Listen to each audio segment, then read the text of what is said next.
سلیمان علیہ السلام کا ذکر ہے، وہ داؤد علیہ السلام کے وارث تھے، بیٹے تھے، اور انہیں پرندوں کی بولیاں سکھائی گئیں۔ جنات اور انسانوں کے لشکر کا ایک فوجی ڈسپلن کے ساتھ ان کے پاس حاضر رہتے تھے۔ وہ جو ان کا لشکر تھا نا، اس میں انسان بھی تھے، جن بھی تھے، اور اس کے اندر پرندے بھی تھے۔ ان کا لشکر تھا، وہ ہمیشہ ان کے پاس رہتے تھے۔ حضرت سلیمان علیہ السلام گزر رہے تھے تو ایک مقام سے آپ گزرے جہاں چیونٹیاں بڑی کثرت کے ساتھ تھیں۔ تو ایک چیونٹی جو ان چیونٹیوں کی سردار تھی، ان چیونٹیوں کی بڑی تھی، اور مفسرین کرام نے یہ بھی لکھا ہے کہ وہ تھی بھی، ایک آنکھ اس کی کوئی نہیں تھی، ایک ٹانگ اس کی کوئی نہیں تھی، لیکن اس حال میں بھی وہ چیونٹی جو تھی وہ چیونٹیوں کی قیادت کر رہی تھی۔ تو حضرت سیدنا سلیمان علیہ السلام کا لشکر جب وہاں سے گزرا تو وہ کہنے لگی یا ایھا النمل ادخلوا مساکنکم، کہنے لگی چیونٹیوں اپنے بلوں میں گھس جاؤ، کہیں ایسا نہ ہو کہ سلیمان علیہ السلام کا لشکر بے دہانی میں سلیمان کا لشکر توجہ نہ کرے اور تمہیں پاؤں کے نیچے مسل دے، لہذا اس طرح کرو کہ تم اپنے اپنے بلوں میں گھس جاؤ۔ حضرت سلیمان ابھی 3 میل دور تھے، تمام مفسرین نے لکھا ہے 3 میل دور تھے، تو وہاں سے چیونٹی بولی تو قرآن کہتا ہے کہ حضرت سلیمان اس کی بات سن کے ہنس پڑے، فتبسم ضاحکا، آپ اس کی بات سن کے ہنس پڑے کہ دیکھو یہ چیونٹی کیا کہہ رہی ہے، ذرا غور کرنا بات پر کہ حضرت سلیمان 3 میل دور فاصلے پر چیونٹی کی بات بھی سن لیتے۔ مولوی نے قرآن کی آیت پکی یاد کر لی، انا بشر مثلکم، کہتا ہے حضور نے کہا میں تمہاری طرح کا بشر ہوں، نبی ہماری طرح ہوتے ہیں جی، تو وہ تو 3 میل دور چیونٹی کی آواز سن لیتے تھے، اس کے کان میں چیونٹی رکھو بلا، اسے کہو کہ بتا بلا کیا کہتی ہے، وہ جو بتائے گا پھر دوڑ لگا دے گا شاید، کان میں رکھو اس کو، کہو بتا چیونٹی کیا کہتی۔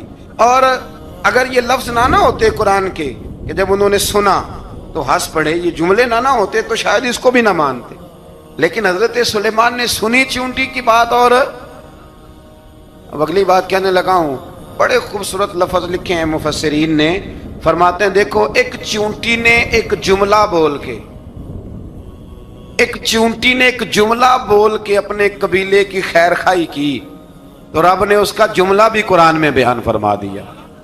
تو جو ساری زندگی لوگوں کو جملے بول بول کے کہے رب رسول کی طرف آ جاؤ، تو اللہ قیامت میں اس کی بات کو قائم نہیں فرمائے گا۔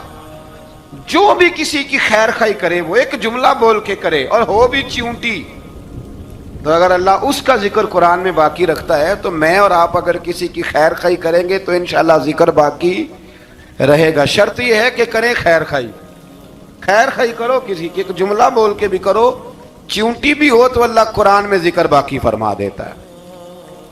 تو اللہ تبارک و تعالیٰ نے اس بات کا ذکر قرآن مجید میں فرمایا، اس پر کئی کچھ لکھا ہے۔ اسی طرح سے ایک بات اور لکھی ہے ہمارے مفسرین نے کہ حضرت سلیمان ایک دن اسی طرح نکلے، قحط پڑ گیا تھا، بارش نہیں ہوتی تھی، تو حضرت سلیمان باہر میدان میں نکلے دعا کرنے کے لیے، خشک سالی تھی، تو جب آپ گئے تو ایک چیونٹی اپنے پر پھیلا کے دعا مانگ رہی تھی، تو رب کریم نے فرمایا سلیمان آپ واپس چلے جائیں، بارش آ جائے گی پر آئے گی چیونٹی کی دعا پہ۔ تو حضرت سلیمان نے عرض کی مولا میں بھی تو اتنا لشکر لے کے آیا ہوں نا، تو چلو ہمیں بھی دعا کر لینے دے، تو چیونٹی کی دعا پہ برسا دینا پر دعا کر لینے دے۔ فرمایا نہیں آپ واپس جائیں، دعا نہ مانگیں۔ یا اللہ کیوں؟ فرمایا چیونٹی کا دل ٹوٹ جائے گا، وہ تو کہے گی کہ یہ سلیمان کی لشکر دعا پہ پھر بارش آئی ہے، تو آپ نہ کریں تاکہ اس کے دل میں یہ بات رہے کہ نہیں میرے رب نے میری دعا پہ بارش فرمائی ہے۔ آپ جائیں، آج بارش آئے گی پر آئے گی چیونٹی کی دعا پہ۔ تو جو چیونٹی بارش کی دعا کرے قوم کے لیے، اللہ اگر اس کا ذکر قائم رکھتا ہے تو جو اپنی قوم کے لیے ہدایت کی دعا کرے، اور کبھی کبھی گردن جھکا کے دیکھا کرو کہ دل میں رسول اللہ کی امت کا درد کتنا ہے۔ اگر کہیں حضور کی امت کا درد ہے تو پھر انشاءاللہ ذکر قیامت تک باقی رہے گا، پھر انشاءاللہ قیامت تک آنے والی نسلیں بھی آپ کا ذکر کریں گی اگر حضور کی امت کا درد سینے میں موجود ہے۔ اسی طرح سے پھر حضرت سلیمان کے لشکر میں نا ایک ہدہد نامی پرندہ بھی تھا، لشکر کا کارکن تھا پرندہ، ہدہد غائب تھا۔ تو حضرت سلیمان کہنے لگے کدھر گیا وہ ہدہد؟ نظر نہ آ جایا سخت سزا دوں گا. یہاں تو کوئی اچھی خبر لائے گا، چونکہ وہ ہدہد پرندہ جاتا تھا تو خبریں لا کے دیتا تھا، ورنہ سزا دوں گا. اتنی دیر میں ہدہد بھی آ گیا. تو یہ پرندے جو کارکن ہوتے ہیں بڑے سیانے ہوتے ہیں، کبھی بندہ ناراض ہو تو صحیح خبریں لے آتے ہیں. تو صحیح خبر لے کے آ گیا. آتے ہی آ کے بیٹھا تو اس نے حضرت سلیمان علیہ السلام نے کہا کہاں تھے؟ عرض کرنے لگا حضور میں ملک سبا گیا تھا، وہاں ایک عورت حکمرانی کرتی ہے، اس کا نام بلقیس ہے، بہت بڑے تخت پہ بیٹھتی ہے، 80 گز اس کا تخت لمبا ہے، 40 گز چوڑا ہے، اور شاید 80 مان کے 80 ٹن اس کا وزن ہے. تو حضور وہ سورج کو پوچھتے ہیں. حضرت سلیمان نے فوراً خط لکھا، فرمایا جا کے اسے میرا خط دے دو کہ یہاں تو کلمہ پڑھ کے ہماری فرما بردار بن جائے، ورنہ تیار ہو جائے. جو اللہ کے غیر کو پوچھتے ہیں ہم ان کے خلاف جنگ کریں گے. وہ جب لے کے گئے نا خط، یہ حدود گیا تو وہ میٹنگ کر رہی تھی، اس کے وزیر مشیر سارے بیٹھے تھے. اس نے جا کے خط پھینک دیا ملکہ بلقیس کی جھولی میں. اس نے خط پڑھا تو ڈر گئی، وزیروں کو بلایا. حضرت سلیمان، قرآن کہتا ہے حضرت سلیمان نے کہا تھا خط پھینک کے نا تو سائڈ پہ ہو کے سننا وہ کیا کہتا. بندوں کے لیے منع ہے، پرندوں کے لیے جائز ہے. بندوں کے لیے منع ہے سائڈ پہ ہو کے سننا. ہاں جس کی جاسوسی کی ڈیوٹی ہو، کفر کی جاسوسی کی، اس بندے کے لیے بھی جائز ہے. تو یہاں ایک تو وہ پرندے تھے، دوسرا کفر کی جاسوسی کر رہے تھے. سائڈ پہ ہو کے سننے لگے تو ملکہ بلقیس کہنے لگی اب کیا کرنا ہے، یہ خط آیا ہے. وہ کہنے لگے ہم تیار ہیں، آپ حکم کریں، ہم لڑنے کو تیار ہیں، لڑیں گے. وہ کہنے لگی نہیں تیزی نہ دکھاؤ. قرآن مجید کہتا ہے کہ وہ کہنے لگی جب لڑائیاں ہوتی ہیں تو شہر تباہ ہوتے ہیں، ملک کھنڈر بن جاتے ہیں، لڑائی مسئلے کا حل نہیں ہے. انہوں نے کہا کہ میں نبی ہوں.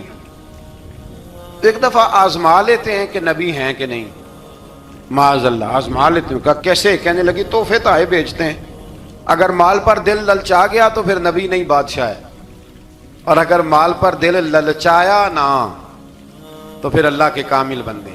یہ فرق اس نے اس وقت بیان کیا. اس نے 500 کنیزیں، 500 غلام، بڑے شاندار لباس پہنا کے، 500 گھوڑا بڑا تگڑا، اس کے اوپر مال و اسباب رکھ کے تیاری کرا کے حضرت سلیمان کی طرف بھیجا. ہدہد پہلے سے خبر لے کے آ گیا. حضور اس نے یہ پروگرام بنایا ہے. وہ جب آیا سارا کچھ تو حضرت سلیمان دیکھ کے جلال میں آ گئے. فرمانے لگے اسے جا کے کہہ دو تو مجھے کیا تحفے بھیجے گی، میرے رب نے مجھے مالا مال فرمایا ہوا ہے، انہیں مالا مال کیا میرے مالک نے. جا اسے جا کے کہہ تو کیا تحفے دے گی. جب رب دیتا ہے تو پھر کوئی کمی نہ وہ نہیں چھوڑتا. بندے کیا دے سکتے ہیں، بندے تو بیچارے 10 دے کے تو 10 دن ان کی آنکھیں نہیں کھلتی. فرمایا جو اللہ نے جو دیا ہے کیا بات ہے اس کے دینے کی. تو فرمایا اسے کہو یا فرما بردار ہو کے آ جائے یا جنگ کے لیے تیار ہو جائے، ہم اسے اس کے شہر سے ذلیل کر کے نکال دیں گے.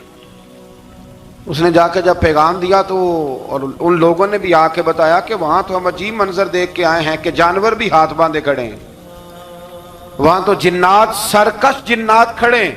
وہ بادشاہ نہیں، وہ نبی ہیں. وہ جو 500 غلام اور 500 کنیزیں گئی تھی، حوال سنایا آ کے. تو ملکہ بلقیس نے پھر خط لکھا کہ میں فرما بردار ہو کے آ رہی ہوں. مانا کیا ہے، میں کلمہ پڑھنے کے لیے آ رہی ہوں. تو حضرت سلیمان نے کہا بھئی اب اس طرح کرو، ذرا فرش بچھاؤ. انہوں نے فرش بچھایا اس طرح کا کہ اوپر فرش تھا، نیچے مچھلیاں تیر رہی، لگ رہا تھا دریا ہے. ڈیوٹی لگا دی، جنات نے بچھا دیا. ادھر حضرت سیدنا سلیمان فرمانے لگے اب چونکہ مان کے آ رہی ہے تو اسے اپنی نبوت کی علامتیں بھی دکھانی ہیں. اس نے تخت بڑا شاندار بنوایا تھا، اور خواتین میں جو عادتیں خواتین والی ہوتی ہیں وہ جاتی نہیں. وہ 7 کمروں میں نا پیچھے اپنا تخت رکھ کے تو 7 دروازے بند کر کے آئی. اس زمانے میں ایک رواج تھا، وہ زلیخا نے بھی 7 دروازے مکفل کے ایک رواج تھا. ایک کمرہ، پھر کمرے کے پیچھے کمرہ، پھر اس کے پیچھے کمرہ، پھر اس کے پیچھے کمرہ، اور اس کو بڑے موٹے تالے لگائے جاتے تھے. اور فلسفہ یہ تھا کہ ایک تالا توڑے گا کوئی تو جب تک سپاہی آ جائیں گے، اور اگر اس کے توڑنے تک نہ آئے تو دوسرے کے توڑنے تک آ جائیں گے، اور اس کے توڑنے تک نہ آئے تو 7ویں تک تو آ جائیں گے. یہ ان لوگوں کا نفسیاتی معاملہ تھا، سوچ تھی. 7 کمروں میں مکفل کر کے نا وہ نکلی. تو حضرت سلیمان علیہ السلام کہنے لگے بھئی مجھے اس کا تخت چاہیے اس کے آنے سے پہلے. اس کے آنے سے اس واقعے کی کیا ضرورت تھی قرآن پاک میں؟ یہ کیا حاجت تھی یہ تخت والی ساری بات قرآن نے کیوں بیان کی؟ پوچھیں آپ اپنے دل سے بھی اور انکار کرنے والے منکرین سے بھی، اس کی کیا ضرورت تھی؟ وہ جو کہتے ہیں جی ولی کی کرامت کی کیا ضرورت ہے، سیدھی سیدھی نماز پڑھو، روزہ رکھو، حج کرو، زکوٰۃ دو، تو پوچھو ان سے ایک سورت نمل کے اندر اس ساری تفصیل کی کیا ضرورت تھی؟ ختم ہو گئی جب وہ کلمہ جو پڑھ رہی ہے تو پھر اس سارے واقعے کو رب کیوں بیان فرماتا ہے؟ حضرت سیدنا سلیمان فرمانے لگے تخت چاہیے، اور چاہیے اس کے آنے سے پہلے۔ قال عفریت من الجن، جنوں میں سے ایک بہت بڑا جن بولا، کہنے لگا حضور آپ کا یہ تخت برخاست ہونے سے پہلے لے آؤں گا۔ یہ جو آپ میٹنگ کر رہے ہیں نا، یہ آپ فیصلے ختم، کچھ نے لکھا صبح سے شام تک میٹنگ ہوتی ہے اور اس کو آنے میں پتہ نہیں کتنے دن لگیں گے، تو میں یہ برخاست ہونے سے پہلے، اور کچھ نے کہہ دیا آپ شرط کیوں لگاتے ہیں کہ صبح سے شام تک ہوتی؟ اس جن نے کہا دیا آپ 10 منٹ میں فارغ ہو جائیں، آپ فارغ ہوں گے تو تخت آ جائے گا۔ مفسرین نے لکھا ہے کہ جب قرآن کہتا ہے کہ اس نے کہا کہ آپ کے فارغ ہونے سے پہلے، تو اس کا مطلب ہے کہ جب آپ اٹھیں گے یہ جگہ خالی کر دیں گے تو تخت یہاں کیویں ہزاروں میل کا فاصلہ ہے آ جائے گا، پر ہوائی جہاز پہ کارگو کرا کے، جی DHL کے ذریعے کیسے آئے گا؟ وہ آئے گا تو بس آئے گا۔ تو حضرت سلیمان کی تو بادشاہت تھی نا زمانے پہ، فرمانے لگے نہیں نہیں تو لیٹ ہے، تو لیٹ ہے، تو ہمیں جانتا ہی نہیں، ایٹ سٹ تے پکھڑا کوار گندل، اسی اور بھی بوٹیاں جاننے ہاں، یہ تو لیٹ ہے، ابھی ہماری طاقت اس سے زیادہ ہے۔ بڑی کمال بات لکھی ہے لکھنے والوں نے۔ ایک مفسر نے لکھا ہے کہ ابھی حضرت سلیمان نے غلاموں سے منگوایا ہے، اپنی بات کوئی نہیں کی، یہ حال ہے ان کے غلاموں کا، تو سردار کا عالم کیا ہوگا؟ حضرت سلیمان کہنے لگے بھی جلدی جائیے۔ قال الذی عنده علم من الکتاب انا آتیک بہ قبل ان یرتد الیک طرفک، تو اٹھا ان میں سے وہ جس کے پاس کتاب میں سے علم تھا، ساری کتاب کا بھی نہیں، علم من الکتاب، کتاب، وہ اٹھے جن کے پاس کتاب میں سے علم تھا، تو وہ اٹھ کے کہنے لگے حضور میں لے آؤں گا، کب؟ آپ کے آنکھ جھپکنے سے، نہیں آنکھ جھپکنے سے، بندہ تھا جن تھا، جن کی تو بات مانی نہیں انہوں نے، کیا کہا؟ آنکھ جھپکنے سے، میں آنکھ جھپکنے سے پہلے لے آؤں گا۔ تو حضرت سلیمان کہنے لگے تو ٹھیک ہے چل لا پھر، لا پھر۔ آنکھ جھپکنے سے بڑے ہی نہیں، پھر غصہ نہیں آتا ان پہ، پھر غصہ نہیں آتا۔ میرے شیخ کامل، مرشد اکمل، شیخ بحر و بار، حضور غوث پاک جیلانی، حضرت غوث اعظم یوں کر کے شاگردوں کو، مریدوں کو سبق پڑھا رہے تھے، پڑھاتے پڑھاتے ہاتھ آگے کیا، اور جب ہاتھ واپس آیا تو بھیگ گیا تھا سارا۔ تو شاگرد کہنے لگے حضور یہ کیا ہے؟ فرمایا تمہیں نہیں سمجھ آئے گی، چھوڑو تمہارے والی بات نہیں، خاصاں دی گل آما آگے نہیں مناسب کرنی، رہنے دو تم۔ کچھ وقت گزرا تو کچھ لوگ آ گئے، ابھی کلاس ختم نہیں ہوئی تھی، کپڑے بھیگے ہوئے ہو، وہ شاگرد پہلے ہی منتظر تھے، کہا تمہیں کیا ہوا؟ کہنے لگے دریا میں جا رہے تھے، اچانک ہچکولیں آنے لگے، تو ہم نے کوئی کسی بے عمل کا بازو تو نہیں نہ تھاما، ہم غوث اعظم کے ماننے والے ہیں، تو دریا میں کہا یا شیخ عبد القادر جیلانی شیئا للہ، اللہ کے راستے میں مدد کرو۔ تو کہنے لگے بس ایک ہاتھ ہی آیا ہے، اور یوں کشتی کھینچ کے باہر نکالی ہے۔ تو اب وہ شاگرد سارے چپ کر گئے، کہنے لگے جواب کیوں نہیں دیتے؟ انہوں نے کہا تم نے ہاتھ دیکھا ہے پہنچتا ہوا، اور ہم نے ہاتھ دیکھا ہے یہاں سے جاتا ہوا، تم نے پہنچتا ہوا دیکھا ہے، تو ہم نے حضرت بہاؤالحق نقشبند بخاری، ان کی ایک مریدنی تھی، اوپر چبارے پہ کسی نے اس کی عزت پہ ہاتھ ڈالا، چبارے پہ اوپر والی منزل پہ، اس مریدنی نے اپنی عزت بچانے کے لیے چھلانگ لگا دی، جب وہ نیچے گر رہی تھی تو حضرت بہاؤالحق نقشبند بخاری پہنچ گئے، نیچے کوئی ایسا بندوبست کر دیا, کوئی چارپائی بچھا دی, کوئی ایسا جس پہ وہ آ کے آرام سے گری اور بچ گئی. حضرت صاحب کی طرف دیکھ کے کہنے لگی حضور آپ کب آئے؟ فرمانے لگے پتر جب تو چبارے سے چلی تھی تب میں بخارے سے چلا تھا. جب تو چبارے سے چلی تھی نا تب میں بخارے سے چلا تھا, اور تیرے نیچے آنے تک میں بھی پہنچ گیا ہوں. میں بھی مالی دا کم راکھی کرنا, پھل کچے ہون یا پکے, اے پیر مریداں دے سر تے ہی رہندا ہے. اے جھوٹے ہون یا سچے, یہ پکی غلامی کریں یا کچی کریں, پیر کی بھی مجبوری ہوتی ہے. کیا کریں, پیر مریداں دے سر تے ہی رہندا ہے. اے جھوٹے ہون یا سچے, کیا کیا جا سکتا ہے. لیکن نا نافرمان بیٹے کا بھی تو جائیداد میں حصہ ہوتا ہے نا. نافرمان بھی ہو تو جائیداد میں حصہ تو, چلو باپ ناراض رہے گا تو اللہ ناراض رہے گا, بات الگ ہے, پر جائیداد کا حقدار تو ہے نا, چاہے نافرمان ہی ہے. پیر مریداں دے سر تے ہی رہندا ہے. اے جھوٹے ہون یا. پھر وہ تخت آ گیا, حضرت سلیمان سے پوچھا یہ کیا ہے؟ قال ھذا من فضل ربی. فرمانے لگے کچھ بھی نہیں. حضرت سلیمان کہنے لگے یہ میرے رب کا فضل ہے. شاید سب مفسرین نے بڑی بڑی باتیں کی ہوں, پر یہاں ایک قاضی ثناء اللہ پانی پتی رحمت اللہ علیہ کا فقرہ میں پڑھ رہا تھا, بڑا مزہ آ رہا تھا.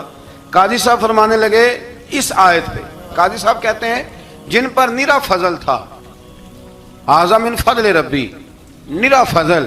فرمایا ان کی تو اتنی طاقت ہے کہ وہ ہزاروں میل دور سے 80 گز لمبا 80 گز چوڑا تخت آنکھ جھپکنے سے پہلے لے آتے ہیں, اور جن کے بارے میں اللہ فرماتے ہیں بشر المؤمنین بِأَنَّ لَهُم مِّنَ اللَّهِ فَضْلًا كَبِيرًا. فرمایا محبوب اپنے غلاموں کو خوشخبری دے دیں, باقیوں پہ نرا فضل تھا, ان پر تو فضل کبیر ہے, ان پر تو بڑا ہی فضل ہے اللہ کا. تو فرمایا جن پر فضل کبیر ہو, ایک نہیں, اس پر میں بڑے دلائل دے سکتا ہوں. کرامات اولیاء پر میں بڑے ہی دلائل دے سکتا ہوں, بڑے. غوث اعظم رضی اللہ تعالیٰ عنہ کے بعد بادشاہ آیا تو کہنے لگا پیر تب مانوں گا جب سیب کھلائیں گے. سیب کا موسم ہی نہیں تھا. تو حضرت صاحب آتے ہی اسے کہنے لگے اب تو میری ولایت کو سیبوں پہ تو نہ تول, اب سیب کھلائے تو ولی یا نہ کھلائے تو ولی کوئی نہیں, یہ تو اب میری ولایت کو سیبوں پہ تو نہ تول. تو حضرت صاحب نے یوں ہاتھ اٹھایا تو اللہ نے 2 سیب عطا فرمائے. تو وہاں جملہ ہے حضور غوث اعظم کا, فرمانے لگے اگر اللہ حضرت مریم سلام اللہ جو بنی اسرائیل کی ولیہ ہیں, ولی ہے نا, وہ نبی تو نہیں نا, عورت نبی نہیں ہو سکتی. فرمایا اگر اللہ انہیں بغیر موسم کے پھل دے سکتا ہے, میں تو محمد عربی کا نوکر ہوں. فرمایا اب نہ 2 سیب آئے تھے, تو وہ کہنے لگا میرے تو دل میں 1 سیب تھا نا. تو حضور غوث اعظم نے نا 1 سیب مجھے دیا, 1 میں نے کھایا تو 1 غوث پاک کھانے لگے. کہتے ہیں میں نے وہ منہ میں رکھا, ذرا ترش تھا, تو میرے چہرے کا وہ رنگ دیکھ کے نا, اثر دیکھ کے کہ تلخی محسوس, تو غوث اعظم کہنے لگے میرے والا کھا. 1 انہوں نے کاٹ کے ٹکڑا دیا, کہتے کھایا تو بڑا میٹھا تھا. تو میں نے کہا حضور آئے تو دونوں ہی غیب سے ہیں, آپ کے والا میٹھا ہے, میرے والا کڑوا ہے. تو آپ فرمانے لگے آئے تو دونوں غیب سے تھے, پر ایک کو ذرا ظالم کے ہاتھ لگ گئے ہیں نا, اس کو تنبیہ بھی کر دی کہ ظلم سے باز آ جا, تنبیہ بھی کر دی. فرمایا ہاتھ ظالم کے لگے اس لیے ترش ہو گیا, سیانا بن. 1 نہیں 20 درجنوں, لیکن پتہ نہیں کیوں لوگ اڑ گئے, پتہ نہیں کیوں کڑ کے آ گئے. کرامت اولیاء کے معاملے میں بالکل, اور پھر کسی حدیث میں یہ نہیں آیا کہ اس زمانے میں ولی ہوں گے تو اس زمانے میں ولی نہیں ہوں گے. حضور نے فرمایا میری امت کبھی گمراہی پر جمع نہیں ہوگی. اقبال کہتے ہیں اولیاء کیا ہوتے ہیں, اولیاء کیا ہیں, جواسیس القلوب. اقبال کہتا ہے ولی کا بہت بڑا ولی تم نے دیکھنا ہو تو اسے دیکھو جو تیرے دل کا جاسوس ہے. چلو یہ مشکل بات ہے, میں نہیں چھیڑتا, لیکن جو تیرے وہ جاسوسی کرتا ہے, پر کرتا ہے تیرے دل کی, وہ تیرے دل کا جاسوس ہوتا ہے ولی. اور اس پر حضور کی حدیث ہے, فرمایا اس کی فراست قلبی سے ڈر, یہ اللہ کے نور سے دیکھتا ہے, ڈر اس کی فراست قلبی سے. اللہ توفیق عطا فرمائے. 12 اس ولی کا نام تھا آصف بن برخیہ. آصف بن برخیہ جی حضرت سلیمان کے وزیر تھے. وہ آئی ملکہ بلقیس, اور جب وہ آئی نا تو اس نے دیکھا کہ یہ تو آگے سامنے حضرت سلیمان بیٹھے ہیں, اور جو رستہ ہے نا درمیان میں وہ فرش ہے کہ دریا ہے, سمجھ نہیں آ رہی. تو اس نے نا اپنا یوں کر کے اوپر کپڑا اٹھانا شروع کر دیا کہ نیچے پانی ہے. تو حضرت سلیمان کہنے لگے چلتی آ, نیچے کچھ بھی نہیں. اس نے پیر رکھا, نیچے مچھلیاں بھی تیرتی جا رہی تھیں. حضرت سلیمان علیہ الصلوۃ والسلام آج بھی اللہ نے توفیق دیا نا، لوگوں نے اس طرح کی تعمیرات بعد میں کی ہیں، لیکن اس کے موجد، اس کے پہلے بنانے والے حضرت سلیمان ہیں اللہ کی دی ہوئی توفیق سے۔ تو وہ ملکہ آپ کے پاس آئی، پھر وہ آپ کی فرما بردار ہو گئی، اور بعد مفسرین نے یہ لکھا ہے کہ اس نے جب کلمہ پڑھا تو پھر اس کا نکاح بھی حضرت سلیمان سے ہوا۔ حضرت سیدنا لقمان اپنے بیٹے کو نصیحت کرتے ہیں، اور قرآن مجید نے سورہ لقمان کے اندر آپ کی ان نصیحتوں کا ذکر فرمایا ہے۔ اللہ کریم نے ارشاد فرمایا کہ حضرت لقمان، ان کی جو بات انہوں نے اپنے بیٹے کے ساتھ کی، فرمایا وَلَا تُصَعِّرْ خَدَّكَ لِلنَّاسِ، اے میرے بیٹے لوگوں کے ساتھ اپنے رخ کو نہ پھیرا کر، غرور کے ساتھ اپنے لب و لہجے کو پھیر نہ لیا کر لوگوں کی طرف سے، اور وَلَا تَمْشِي فِي الْأَرْضِ مَرَحًا، اور زمین پر اکڑ اکڑ کے نہ چلا کر، تکبر کے ساتھ اپنے لب و لہجے کو لوگوں سے پھیر نہ لیا کر، اور زمین پر اکڑ کے بھی نہ چلا کر۔ جناب لقمان اپنے بیٹے کو نصیحت فرما رہے ہیں، اور اللہ نے اس کا ذکر قرآن مجید میں فرمایا ہے۔ اسلام ہماری تربیت کرتا ہے ہر موقع پر، اور ہمیں اسباق پڑھاتا ہے زندگی ساری گزارنے کے لیے۔ انسان کی بات کا دوسرے پر بڑا اثر ہوتا ہے، لیکن اس کی بات کے ساتھ ساتھ اس کے لہجے کا بھی بڑا اثر ہوتا ہے۔ کھانے کا بھی بڑا اثر ہے، لیکن کھانا آپ کس برتن میں رکھ کے دے رہے ہیں اس کا بھی بڑا اثر ہے۔ آپ نے کھانا کس طرح سجایا ہے، کس جگہ کسی کو بٹھایا ہے، اس کا بھی بہت زیادہ اثر ہے۔ اسلام یہ کہتا ہے کہ آپ کا جو لب و لہجہ ہے وہ ہمیشہ اچھے اخلاق والا ہونا چاہیے۔ لہجے جو ہوتے ہیں نا، لہجے، لب و لہجہ، وہ بڑی تاثیر رکھتا ہے، بڑا اثر رکھتا ہے۔ چھوٹا سا بچہ ہوتا ہے، دودھ پیتا ہے، ابھی نونہال بچہ ہے چھوٹا سا، ابھی اسے پتہ نہیں ہے کہ کون سی بات کا کیا معنی ہے۔ اسی بچے کے آپ نے گال پہ محبت کے ساتھ ہاتھ پھیرا تو وہ ہنس دیتا ہے، لیکن اگر آپ غصے کے ساتھ اس کی گال پہ ہاتھ لگاتے ہیں تو وہ رو دیتا ہے۔ آپ میری بات کو سمجھیں گے، ابھی اس کو لفظوں کے مفاہیم کا نہیں پتا، معانی سے ابھی وہ آگاہ نہیں ہے، معنی نہیں جانتا، پر آپ نے کس لہجے کے ساتھ اس سے پیار کیا یہ اسے پتا ہے۔ یہ جو لہجہ ہوتا ہے نا، لہجہ، اخلاق آپ کا، یہ بڑا اثر کرتا ہے۔ آپ نے گفتگو کی، لیکن اس گفتگو میں آپ کا انداز کیا تھا، لب و لہجہ کیا تھا۔ کچھ لوگ کہتے ہیں میں نے کوئی غلط بات کی ہے، بالکل ٹھیک بات کی ہے۔ بھئی آپ کی بات ٹھیک تھی، پر آپ کا انداز ٹھیک نہیں تھا۔ جہاں بات ٹھیک ہونا ضروری ہے نا، وہاں انداز ٹھیک ہونا بھی بڑا ہی ضروری ہے۔ آپ کے لہجے کا خوبصورت ہونا اور آپ کے لفظوں کا حسین ہونا بھی بڑا ہی ضروری ہے۔ اگر آپ تھوڑا سا معاشرے میں غور کریں تو کچھ لوگ ایسے ہیں جو طبعاً ہی بیچارے دنیا میں آئے ہی شکوہ کرنے کے لیے، ان کے لہجے سے نہ ترش روئی برستی ہے، تلخی ہے۔ وہ جی میں فلاں آدمی کے پاس گیا تو اس نے میری بات نہیں سنی، فلاں شخص سے میری ملاقات ہوئی، میں نے وقت گزارا پر وہ بندہ ٹھیک نہیں نکلا، فلاں کے ساتھ میں آگے بڑھنا چاہ رہا تھا پر میرے معاملہ چل نہیں سکے۔ تو بھئی آپ دوسروں کو ناپتے اور تولتے رہے، آپ کو یہ دیکھ لینا چاہیے تھا کہ آپ کا انداز فکر ہی کہیں غلط نہ ہو۔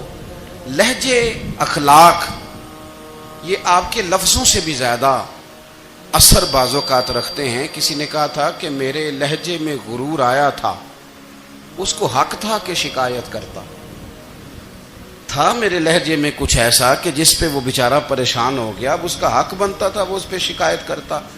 تو میرے عزیز، آپ بات کو یاد رکھیں گے کہ جو اخلاق ہے، آپ کا جو اخلاق ہے، جو آپ کا کردار ہے، وہ اپنی ایک خوبصورتی رکھتا ہے۔ اس لیے میرے نبی پاک صلی اللہ تعالی علیہ وآلہ وسلم نے فرمایا تم میں کامل مومن وہ ہے جس کا اخلاق زیادہ اچھا ہے۔ جو کہانیاں زیادہ سناتا ہے وہ نہیں، جو اپنی خدمات زیادہ بتاتا ہے وہ نہیں، جو باقی سب کی نفی کر کے کہتا ہے کہ دنیا میں کوئی بندہ ٹھیک نہیں، صرف میں ٹھیک ہوں، وہ والا بندہ نہیں، بلکہ فرمایا جس بندے کا اخلاق زیادہ اچھا ہے۔ اخلاق دیکھیں، یہ جو آپ کا لہجہ ہوتا ہے نا، یہ بہت زیادہ اثرات مرتب کرتا ہے آپ کے گھر پہ بھی باہر بھی۔ آپ اگر اپنی گفتگو میں باڈی لینگویج کو تھوڑا سا اچھا رکھیں، کچھ لوگ ایسے ہوتے ہیں جو بات بڑی صحیح کرتے ہیں پر کچھ زیادہ ہی باتیں کرتے ہیں، تو وہ زیادہ باتیں کرنے کی وجہ سے ان کی جو صحیح باتیں ہوتی ہیں ان کا بھی وزن خراب ہو جاتا ہے، کیونکہ وہ زیادہ باتیں کرتے ہیں، ہر وقت بولتے ہیں، ہر وقت بات کرتے ہیں، تو جب وہ ٹھیک بات بھی کر رہے ہوں تب بھی ان کی بات کا لوگ اثر قبول نہیں کرتے۔ لیکن اگر ان کا لہجہ باوقار ہو، بات وہ تھوڑی کریں پر جتنی کریں ذرا سونی کر کے کریں، گفتگو میں خود بخود اثر پیدا ہو جائے گا، بات اچھی لگے گی۔ اخلاقی رویے اگر لوگوں کے زیادہ اچھے ہو جائیں، ایک تو مسکرانے کا بل کوئی نہیں آتا، اس کے پیسے کوئی نہیں لگتے، اور یہ بھی شکر ہے ابھی تک اس پر ٹیکس بھی کوئی نہیں، یہ بھی مقام تشکر ہے۔ تو اگر آپ بات کریں اور اس میں تھوڑی سی مٹھاس پیدا کر لیں، آپ تھوڑی سی بات میں نا مٹھاس، میرے ایک کلاس فیلو ہیں تو وہ تقریر کر رہے تھے اور میں سن رہا تھا، تو مجھے بعد میں کہنے لگے آپ تبصرہ کریں میں نے کیسی تقریر کی ہے۔ یہ ہوتا ہے نا جی، بعض اوقات دوست بیٹھتے ہیں بے تکلف تو کئی دفعہ کچھ باتیں ایسی ایک دوسرے کے ساتھ کرتے ہیں، تو مجھے کہنے لگے آپ بتائیں کہ میں بات کر رہا تھا تو کیسی تھی؟ تو میں نے کہا جب آپ بات کر رہے تھے تو میں ڈر رہا تھا، مجھے لگ رہا تھا کہیں آپ لڑ نہ پڑیں۔ بھئی آپ اطمینان سے بات کریں، آپ تسلی سے بات کریں، آپ خندہ پیشانی کے ساتھ بات کریں۔ میرے نبی پاک صلی اللہ تعالی علیہ وسلم نے فرمایا، مسلم شریف کی حدیث ہے، حضور فرماتے ہیں نیکی کو کبھی چھوٹا نہیں سمجھنا، نیکی کو حقیر نہیں سمجھنا، کچھ نہ ہو سکے تو اپنے بھائی سے مسکرا کے بات ہی کر لیا کرو، بات کرو تو تمہارے لہجے میں ترش روئی نہ ہو۔ بعض اوقات آپ تلخ بات کرتے ہیں، آپ کا لہجہ تلخ ہوتا ہے تو آپ کی صحیح بات بھی قبول نہیں کی جاتی، لیکن اگر آپ کے لہجے میں مسکراہٹ ہو، آپ کے لہجے کے اندر خوبصورتی ہو، تو آپ کے اپنے بھی آپ کے بیگانے بھی سب کے سب آپ کی بات کو تسلی کے ساتھ سمجھنا وہ گوارا کریں گے۔ اسی طریقے سے ہمارا دل کرتا ہے کہ لوگ ہماری بات سنیں، ہمارے گرویدہ ہوں، ہم جو پیغام دینا چاہتے ہیں وہ پیغام لوگ اچھے طریقے سے قبول کریں، اس پر لوگوں کی توجہ زیادہ ہو، یہ ہمارا شوق ہوتا ہے۔ اور دنیا میں اب تو فیمس ہونے کا شوق بڑا بڑھ گیا ہے، اب بڑا بڑھ گیا ہے۔ اب تو لوگوں کو نا شاید لوگ مقبولیت اسی کا نام لیتے ہیں کہ میرے اتنے لائکس ہیں، اتنے فالور ہیں، اتنے سارے لوگ ہیں تو شاید میں بڑا مقبول ہوں۔ یاد رکھنا، قابلیت سے زیادہ قبولیت ضروری ہوتی ہے۔ فالور کیا کریں گے اگر رب بھی راضی نہ ہوا تو؟ لائکس کیا کریں گے؟ اگر تو قبول ہو جائے تو پھر چلو کسی لائکس کا بھی فائدہ ہے، کسی فالور کا بھی، اور اگر قبول نہ ہو تو پھر کوئی فائدہ جنوں پریتم اپنا آنکھ ہی نہ وہ اجے سہاگن ہو ہی نہیں، تو جب وہ قبول کر لے پھر تو بڑی بات ہے، اور اگر قبولیت نہ ہو تو پھر بڑے بڑے مجمع بھی کوئی فائدہ نہیں دیتے۔ ہماری خواہش ہوتی ہے کہ لوگ ہمیں جانیں، لوگ ہمیں پہچانیں، ہمارا بڑا نام ہو، ہمارا بڑا ذکر ہو، ہمارے بڑے تذکرے ہوں۔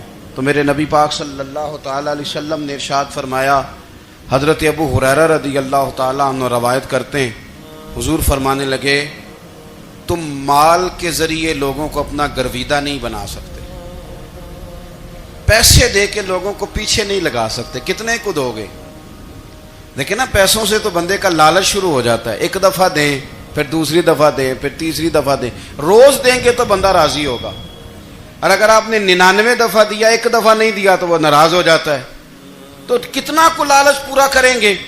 تو حبیب پاک علیہ الصلوۃ والسلام فرمانے لگے، تم پیسے دے کے لوگوں کو اپنا گرویدہ نہیں کر سکتے، ہاں خندہ پیشانی سے، حسن اخلاق سے ملو گے تو لوگ تمہارے گرویدہ ہو جائیں گے۔ تمہارا اخلاق تمہاری خندہ پیشانی، تمہارا اچھا کردار، یہ لوگوں کو گرویدہ کر سکتا ہے. مال و دولت سے لوگ گرویدہ نہیں ہوتے. تو ہمارا وہ جو روزمرہ کا لوگوں کے ساتھ تعلق ہے، لب و لہجہ ہے. میں نے دیکھا ہے بہت سارے لوگ ایسے ہیں جن کے ساتھ لوگ آنا جانا ملنا بیٹھنا آہستہ آہستہ چھوڑ دیتے ہیں. اور وہ کس لیے چھوڑ دیتے ہیں؟ وہ ان کے رویے کی وجہ سے چھوڑ دیتے ہیں، ان کے انداز فکر کی وجہ سے چھوڑ دیتے ہیں، ان کے شکووں کی وجہ سے چھوڑ دیتے ہیں. مزاج ہوتا ہے نا ہمارا کہ ہمیں شوق ہوتا ہے تعلق زیادہ لوگوں کے ساتھ ہو، اور پھر یہ بھی شرط ہوتی ہے کہ میں جس کے پاس جاؤں وہ مجھے یہی کہے کہ تو میرے ساتھ ہی پیار کر. ایک صاحب مجھ سے کہنے لگے کہ یہ میں محفل کراتا ہوں، آپ بھی تشریف لائیں، اور میں 20 علماء کو بلا چکا ہوں اور بڑے بڑے نامور نام انہوں نے میرے سامنے لیے. میں نے ان سے پوچھا کہ جو نام آپ نے لیے ہیں اور آپ کی تصویریں بھی ساتھ ہیں، میں الحمدللہ تسلیم کر گیا ہوں آپ کی بات کو، لیکن سوال میرا یہ تھا کہ کیا آپ نماز بھی پڑھتے ہیں؟ 21 علماء کو آپ نے بلایا یا 20 کو بلایا اور بڑے بڑوں کو بلایا، اور مجھے بھی آپ دعوت پیش کر رہے ہیں، تو نمازی بھی آپ ہیں، نمازی بھی ہیں. کہنے لگے آپ دعا کریں میں نماز پڑھنا شروع کر دوں. میں نے ان سے کہا خدا کے بندے، اب اگر تو کسی اور کو بتائے گا کہ 20 اتنے بڑے لوگوں سے میرا تعلق کر پڑتا میں نماز بھی نہیں، تو لوگ کیا سوچیں گے کہ 21 مولوی مل کے بھی ایک بندے کو نمازی نہیں بنا سکے. تو آپ اپنے لب و لہجے سے صرف باتوں سے گرویدہ کسی کو کر لیں گے. آپ یہ دیکھیں کہ اخلاق کس طرح کا ہے، لہجہ کس طرح کا ہے، آپ کے بات کرنے کا انداز کتنا حسین ہے، اس لفظ کے اندر حسن کتنا زیادہ ہے. نبی پاک صلی اللہ علیہ وسلم بھی تبلیغ فرماتے، ہم بھی تبلیغ کرتے ہیں. میں اور آپ جب تبلیغ کرتے ہیں تو اس تبلیغ کے اندر شکوہ ہوتا ہے اور تنقید ہوتی ہے، اور بعض جگہ میں نے یہ بھی دیکھا ہے کہ طنز ہوتا ہے. طنز، ہم دوسرے کو دین کی دعوت رہے ہیں، لیکن ہمارے لب و لہجے سے طنز اور ترش روئی چھلکتی ہے. تو دولت کے پیچھے لگ گیا ہے، تو بالکل جاہل ہے، تو بالکل تیرے خاندان میں سے بھی کوئی نہیں ادھر آتا. آپ طنز کر رہے ہیں، آپ دعوت دین نہیں دے رہے. دعوت دین تو گلدستے میں رکھ کے پیش کی جاتی ہے، اس کی تو ایک خوبصورتی ہے، اس کا تو ایک حسن ہے، اس کی تو اپنی ایک جاذبیت ہے، اس کی اپنی ایک نورانیت ہے. صحابہ کرام علیہم رضوان فرماتے ہیں کہ حضرت سعد بن معاذ رضی اللہ تعالیٰ عنہ کا جنازہ تھا. اللہ کے پیارے محبوب صلی اللہ تعالیٰ علیہ وسلم نے جنازے کی امامت فرمائی، اور جنازے کی امامت کے بعد ابھی نہ قبر کے تیار ہونے میں کچھ ٹائم باقی تھا، تو حضور زمین پہ تشریف فرما ہوئے. لوگ قبر کی تیاری میں ہیں. بعض اوقات ہوتا ہے نا ابھی قبر نہیں تیار ہوئی، تو کہتے ہیں کہ لکڑی کے ساتھ حضور نے زمین کریدنی شروع کر دی، اور دیر تک حضور نے چہرہ نور کو زمین کی طرف جھکائے رکھا، گویا زمین شرف دیدار حاصل کرتی رہی. دیر تک چہرہ نور جھکا رہا زمین کی جانب، حضور نے رخ نور کو پھیر لیا. صحابہ کہتے ہیں کہ ہم نہ بڑے، جب حضور ہمارے قریب ہوتے تھے تو ہمارا خیال ہوتا تھا کہ رحمت کی برکھہ ہے، اپنے اپنے حصے کا کرم اڈیل لے اپنے اوپر. فرماتے ہیں منتظر تھے کہ حضور کب ہماری طرف رخ انور پھیریں اور ہم کریم سے کوئی بات سن سکیں. ارشاد فرماتے ہیں کہ ہم بڑے شدید منتظر تھے. دیر کے بعد نبی پاک علیہ الصلوۃ والسلام نے چہرہ انور اٹھایا، دیر کے بعد چہرہ انور اٹھایا. یہ دیکھیں تبلیغ ہو رہی ہے، اور جب حضور نے چہرہ انور اٹھایا تو آنکھوں میں آنسو تھے، رو رہے تھے. اور 3 دفعہ حضور نے فرمایا، چونکہ قبر تیار ہو رہی تھی، 3 دفعہ نبی کریم نے فرمایا لوگوں قبر آخرت کی منزلوں میں سے پہلی منزل ہے، اس کی تیاری کر لو، اس کی تیاری کر لو، اس کی تیاری کر لو. 3 دفعہ حضور نے یہ جملے دہرائے. کیوں؟ ایک میں تبلیغ کرتا ہوں اور اس میں نہ درد ہے، نہ رونا ہے، نہ وہ لب و لہجہ ہے. ایک حضور دعوت دے رہے ہیں قبر کی تیاری کی، لیکن اس میں آنسو ہیں، اس میں خاص رغبت ہے غلاموں کے لیے. تو اپنی زندگی کے اندر جو ہمارا انداز تکلم ہے، ہمارا انداز گفتگو ہے، میں کہا کرتا ہوں کہ ہم نا دین کے لیے جب کلام کر رہے ہوتے ہیں تو شدت ہوتی ہے ہمارے جملوں کے اندر، بعض مقامات شدت کے ہوتے ہیں. آپ جہاد کی بات کر رہے ہیں, ناموس رسالت کی بات کر رہے ہیں, تو کسی جگہ آپ کے لب و لہجے کے اندر شدت کا ہو جانا برا نہیں ہے, بلکہ وہ اچھا ہے. لیکن میرے عزیز, ہر وقت ہی کچھ لوگ تلخ ہیں, انہیں کسی وقت بھی آپ ان سے ملاقات کر لیں وہ لوگ آپ کو پریشان ہی نظر آئیں گے. حضرت سیدنا عبداللہ ابن عمر رضی اللہ تعالیٰ عنہ روایت کرتے ہیں کہ نبی پاک صلی اللہ تعالیٰ علیہ وآلہ وسلم نے ارشاد فرمایا کہ جنت میں ایسے بھی کمرے ہوں گے, جنت میں کچھ ایسے کمرے, کچھ ایسے مکانات بھی ہوں گے کہ باہر کھڑے ہوں گے تو اندر نظر آئے گا, اور اندر کھڑے ہوں گے تو باہر نظر آئے گا. یعنی ایک تو تم آئینے لگاتے ہو نا, وہ دیواریں اتنی شفاف ہوں گی کہ اندر باہر سے ان کا حسن دکھائی دے گا. حضرت سیدنا مالک اشعری رضی اللہ تعالیٰ عنہ بیٹھے تھے, کہتے ہیں میں نے فوراً عرض کی حضور وہ ملیں گے کس کو؟ وہ جو اتنے حسین گھر ہوں گے کہ دیواریں ہی شیشے کی محسوس ہوں گی, اندر باہر سے حسن کے جلوے دکھائی دیں گے, حضور وہ ملیں گے کسے؟